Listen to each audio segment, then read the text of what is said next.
Hey guys, I'm here with an explanation of the Math 152 assignment or homework. I think it's different for different classes or whatever, but this is the one for the Gonzalez class or whatever. I'm just check the first question, and if it's the same question as your homework, then you know, yeah. Okay, so we're gonna start with question two. Question two says, let t be the linear transformation defined by this. Let me just write it down. There's 2x minus 3y. And then it's 4x minus 5y. Now, this question is pretty straightforward, so it's just the first question. So it says, part A, it says, write the matrix that corresponds with the transformation. So how to write these is, first you do the linear transformation of E1, which, if you know, is 1, 0.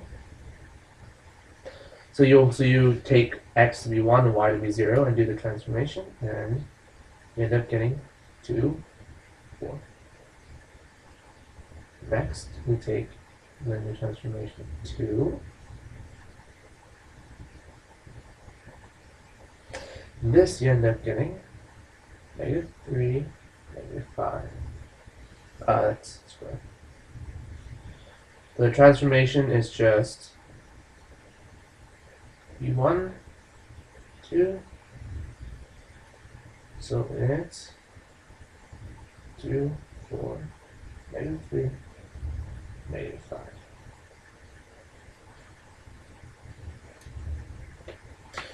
And there's A.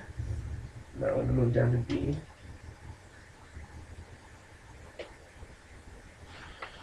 B is calculate the determinant of A. So I'm just going to use the new method that we learned on how to calculate determinants, which I think is pretty cool.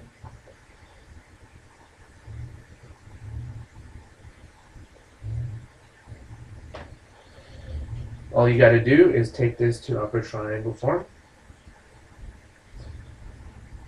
which means taking that 4 to 0. So we're going to take twice the first row and subtract it from twice the first row subtracted from the bottom. 0, so 2 times -3 is -6. So that minus -5 is, or sorry, -5 minus -6 is 1. Now the determinant is just the product of all the diagonals. So determinant equals 2. It's pretty cool. It's doesn't really matter. This is about just as fast as taking the multiplying the diagonals. So 2 times 1, 2 times -5 plus 3 times -4 or whatever. It's about the, or is it minus? Yeah. So 2 times -5 minus 3 times -4, you get the same answer, same amount of speed. But this helps if you got longer things. Now we're going to use, is A invertible? If yes, calculate its inverse. Now A is obviously invertible because its determinant is non-zero. So we're just going to go through and calculate this thing's inverse.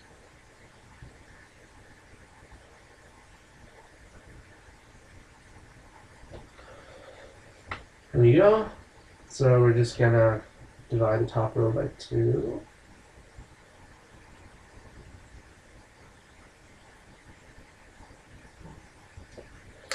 Top row by 2, and then we're going to somehow bring the bottom row to 0, which is obviously taking this row, taking twice of it, and subtracting it from that row. So you end up getting 0, 1, -2, 1. Correct me if I'm wrong here, but... And then we're just going to finish this off.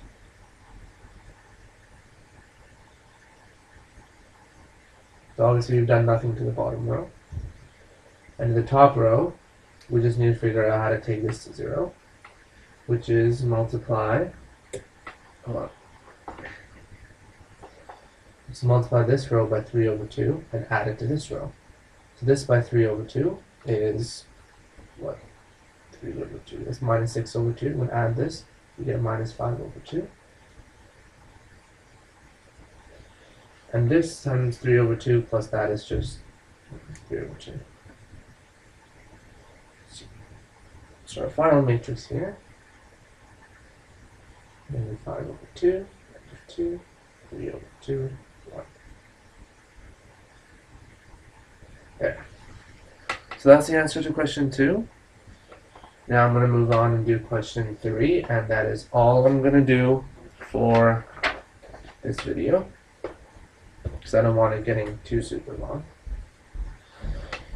So question 3 asks us, consider the matrix, and it gives us a matrix, and we're supposed to show that it's invertible.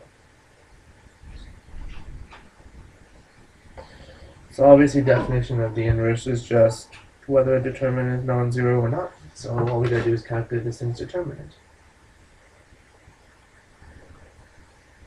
So again, here I'm going to use a new method that we've learned.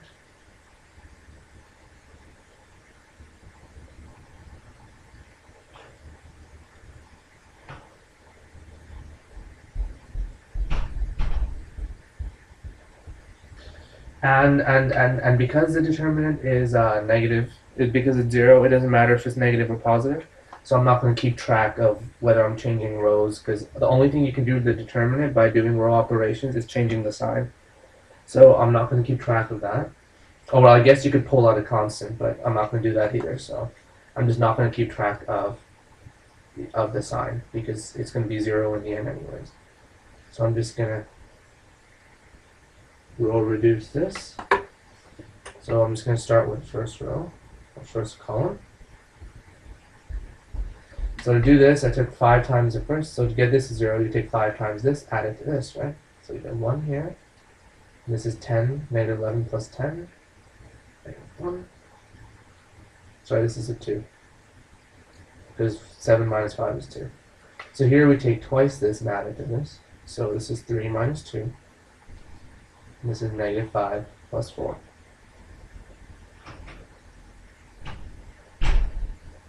Just going to keep going here.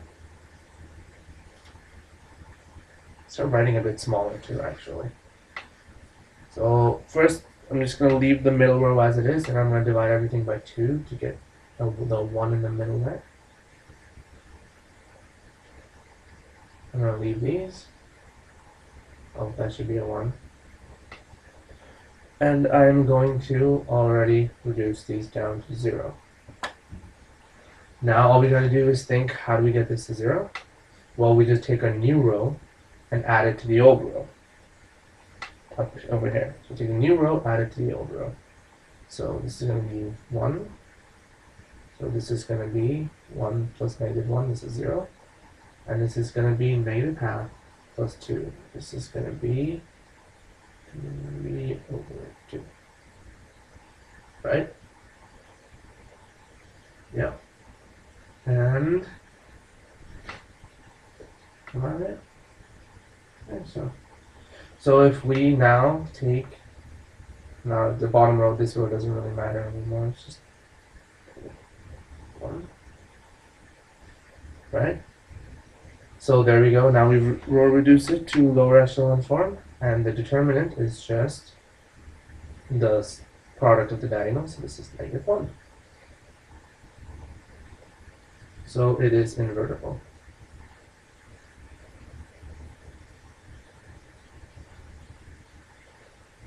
There we go. And B says calculate its inverse.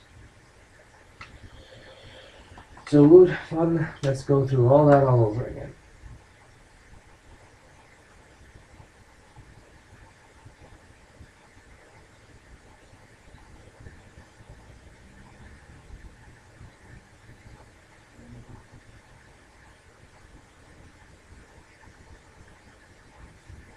There we go, we got our matrix down with our little identity matrix on the right side. Now, just gonna do the same steps as first time and take these down to 0.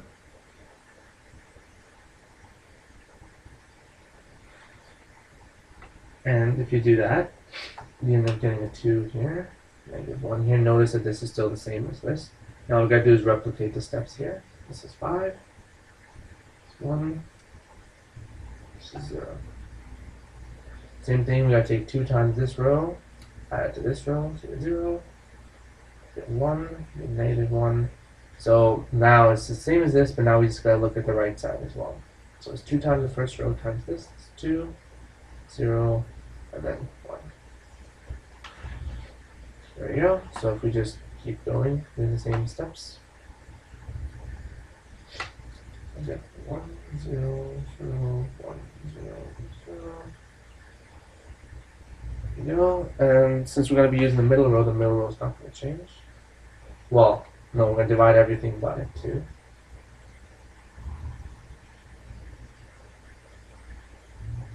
There we go. And now we're going to see what we have to do in order to get the other rows to follow suit. Yeah. We gotta keep these 0. And here we need to take this negative 1 to 0. So all we're going to do is we're going to take the old row. Yep. Hit the old row and we're going to subtract it from the bottom row. So, yeah, no, sorry.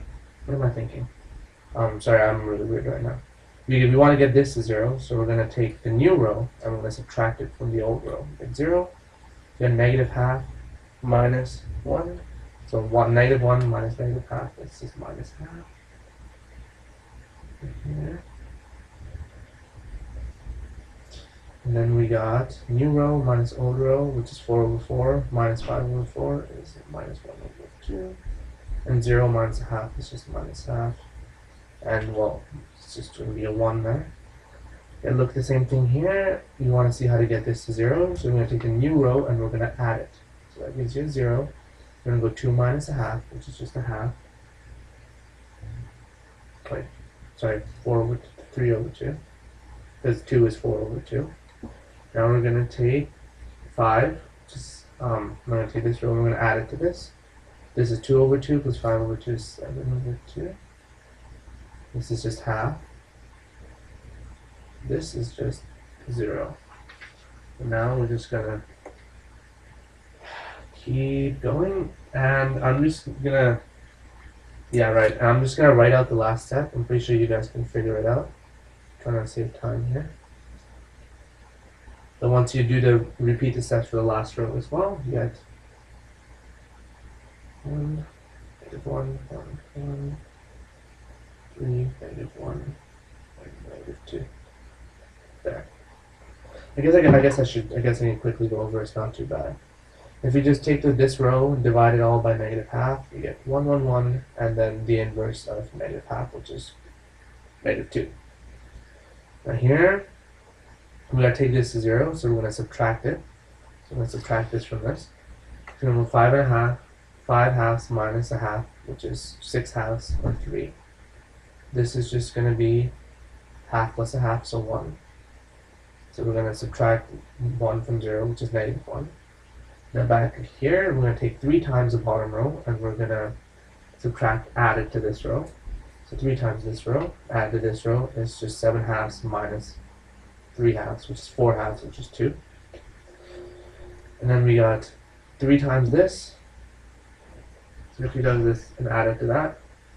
So this is minus 3 over 2 plus half, which is just minus 2 over 2, which is negative 1. And, well, you can see why 3 times 1 plus 0 is 3.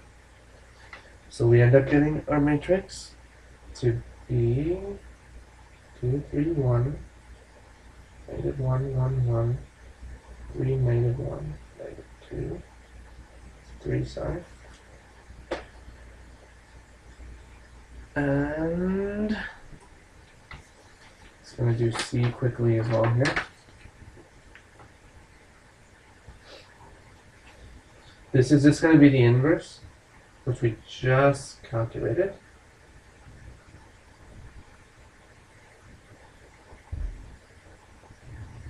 Times the thing that they give us, which is just 1, negative 1, negative 1.